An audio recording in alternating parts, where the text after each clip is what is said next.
We're going to shift into our respect for democracy and hear some voices. Today we're going to start with our Baldwin speaker, and this year's Baldwin speaker is Alina Miglietta.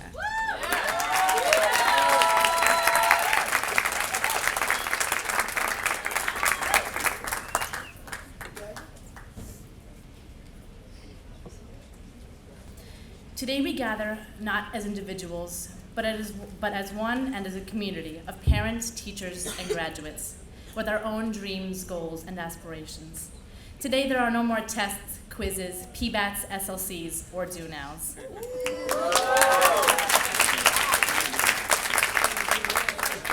We are finally done with all of the hard work, and it is time for celebration.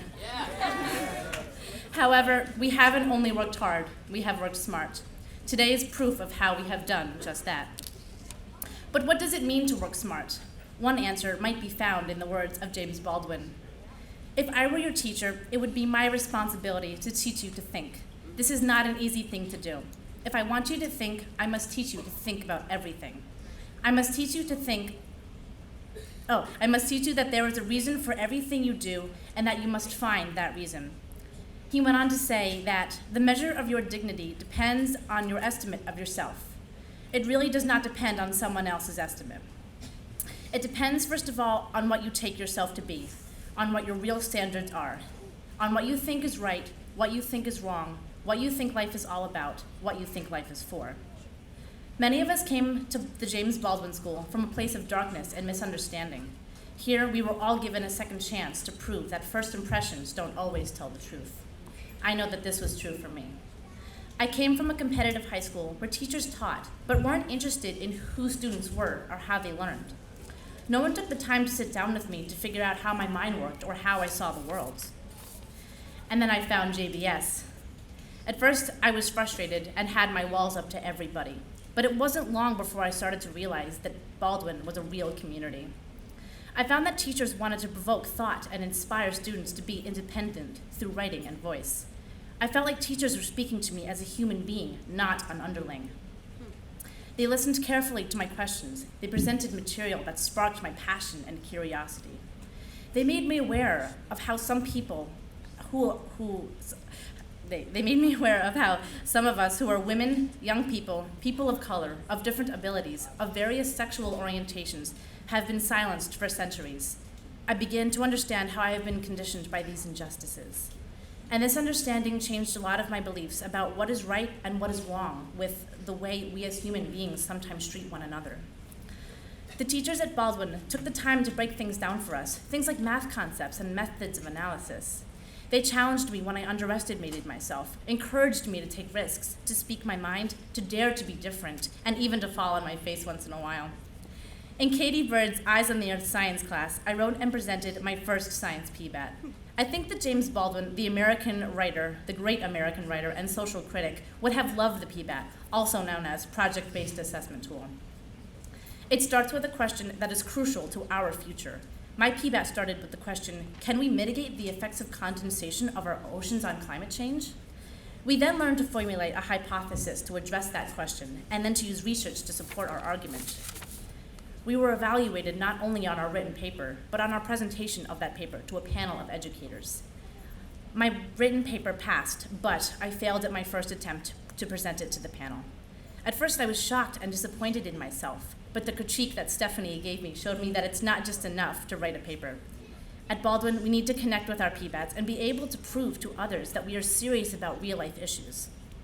That experience also showed me that the role of a good teacher is, in the words of Baldwin, to prepare us for the terrible storm in which is called life, terrible and beautiful, but we must know that it is both. As a result of the inspiration and guidance I received at JBS, I wound up completing a total of 3 science PBATs and winning the Emerging Scientist Scholarship at Hampshire College, where I will be studying in the fall.